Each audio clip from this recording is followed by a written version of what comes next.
मायका और ससुराल। ससुराल में वह पहली सुबह मुझे आज भी याद है।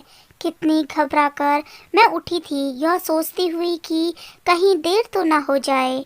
सब न जाने मेरे बारे में क्या सोचेंगे। केवल एक ही रात तो नए घर में कटी थी और इतना सब कुछ बदल गया, जैसे आसमान में उड़ती चिड़िया को किसी ने मोती के लालच देकर पिंजरे में कैद कर दिया हो। शुरू के कुछ दिन तो यूं गुजर गए। एक दिन हम बाहर घूमने गए। जब हम वापस घर आए तो सासू माँ की आंखों में खुशी तो दिख रही थी, लेकिन केवल अपने बेटे के लिए।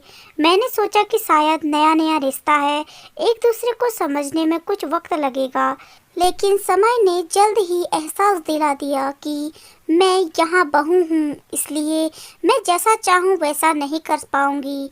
कुछ कायदे और मर्यादा हैं जिसमें मुझे पालन करके रहना होगा, जैसे कि धीरे धीरे बात करना, धीरे से हंसना, सबके खाने के बाद खाना खाना। यह सब आदतें मुझे अपने आप आ गई। माँ से भी बात कम होने लगी, जिसकी वजह से मुझे पीहर की याद आने लगी। ससुराल में पूछने पर कहा जा गया कि अभी नहीं, कुछ समय बाद जाना। जिस पति ने शादी के बाद कहा था कि आपकी बेटी पास में ही है तो कभी भी आ जाया करेगी, उस पति के भी अब सुर बदल गए।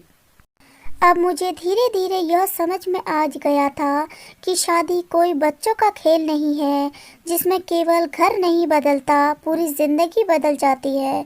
अब मैं कभी भी उठकर अपने पीहर नहीं जा सकती, यहाँ तक कि पीहर वालों को भी मुझसे मिलने के लिए पूछ कर आना पड़ता है।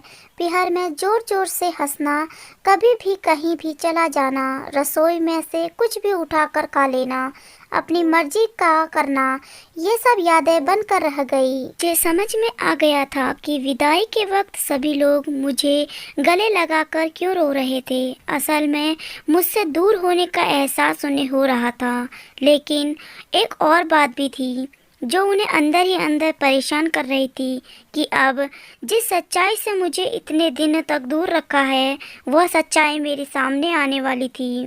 पापा का यह झूठ कि मैं उनकी बेटी नहीं बेटा हूँ, अब और दिन नहीं छुप पाएगा, जो कि उनकी सबसे बड़ी चिंता थी कि अब उनका बेटा, जिसको कभी भी बेटी होने का एहसास नहीं कराया था, जीवन के इतने बड़े सच से सामना करने जा रही थी। वहीं माँ को भी चिंता सता रही थी कि उनकी बेटी अभी तक कोई एक काम भी नहीं किया करती थी, अब वह पूरे घर की जिम्मेदारी कैसे संभाल पाएगी।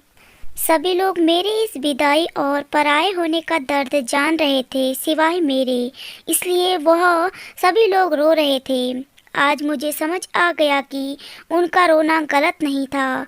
यह हमारा समाज का नियम है कि एक बार बेटी डोली में विदा हो गई तो वह उस घर के लिए केवल मेहमान ही बनकर रह जाती है। फिर कोई चाहे कितना क्यों ना कह ले कि यह घर आज भी उसी का है। सच तो यह है कि अब वह कभी भी यूं ही अपने मापीहर नहीं जा कर सकती है। चाहे कितनी भी समस्या और परेशानी क्यों ना आ जाए, मुझे ही हर हाल में हंसते हुए और गम छुपाते हुए अपनी ज़िंदगी को जीना है।